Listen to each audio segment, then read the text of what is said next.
Good morning, family, and welcome to today's Lessons for Life. Today is Wednesday, April 15, 2009, and today we're reading in Joshua chapter 11. And first of all, let me, as always, encourage you to read it for yourself. See what you get from it. Email us. We'll put it on the blog. But this chapter actually touches on one thing that we've mentioned yesterday, where it says that Joshua, he approached them suddenly, and he went into war suddenly with these people. And that's one thing we had mentioned yesterday. And it actually, there was something I was going to say yesterday, but I really didn't say it. I forgot to say it as I was speaking. I was going to add it to the blog, and I was talking to Uncle Chris about it last night, and then it came up again today, so I got a chance to say it now. But that suddenly, when I'm saying, we have to operate just like how Joshua did when the Lord tells him to do something, and don't procrastinate, but move suddenly. And you remember a few days ago we had mentioned about having a strategy, having a plan. And they don't actually, on the first, even as I was reading yesterday, I was thinking on the first thought, it kind of might seem to contradict each other. But in actuality, moving suddenly and having a strategy is not really a contradictory statement, because if you're moving suddenly, you can move suddenly. It's really just going towards your goal without hesitation, going towards what you know that you're supposed to do without hesitation. So it could be to create that plan and then implement that plan, right away. So it's not really, it's not a contradiction at all, I should say. When you move suddenly, it's just really acting upon the Word of God and moving immediately in order to get that destiny, arrive at that destiny that you're looking to get to. So that was something that, like I said, Uncle Chris having a discussion about this last night.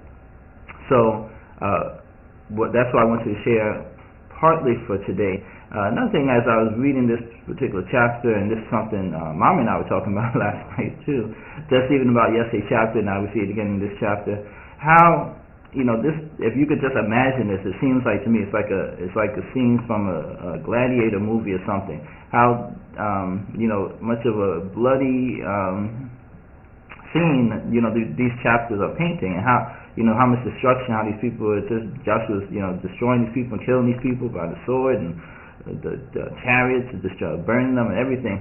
And it seems like it's such a spectacular destruction. But what I thought about really as I was reading this chapter is just, how these people are obeying the Word of God, and they're acting so boldly, I should say.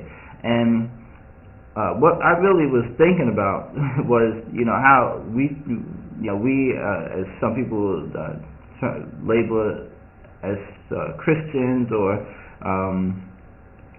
have taken on this more of a meek and mild personality, where a lot of times they'll label a Christian or someone who follows God in that manner as someone who is very passive and just allows things to happen and so forth. But we see here in this chapter that the God that we serve, and even these people that we read about in the scriptures, they were nothing like that, but they were very bold, and they were very strong in their convictions and what they had to do. Now, we don't necessarily have to go out with a sword and go into battle and so forth, but we should still act with some kind of confidence, like how we see Joshua and Moses and all these other men of God that we've been reading about and that we will read about. Act with the same kind of confidence and boldness that they do, and not necessarily just let things happen to us, because that's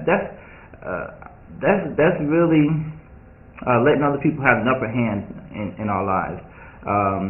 So that's something else we'll talk about it further, I'm sure, as we continue to go through the Word of God. But that's something I definitely wanted to bring up, just about the whole mindset that we should have, really, of boldness. And let me even relate it to my business. I think that's a good example. A lot of times I'll bring stuff up for my business in regards to that. With the business that we have, and there's other people that do the business, But there's a reason why we're actually even more successful than other businesses that are doing the same thing we are. It's because I'm aggressive in the approach that I go about to get clients or to get new funeral homes to work with, to expand into different areas, to grow the business. And while other people are just very passive or very just doing what they have to do in their little bit of work, and maybe doing a little bit here, doing a little bit there. Whereas I'm more aggressive, and that is making our business more successful than other businesses.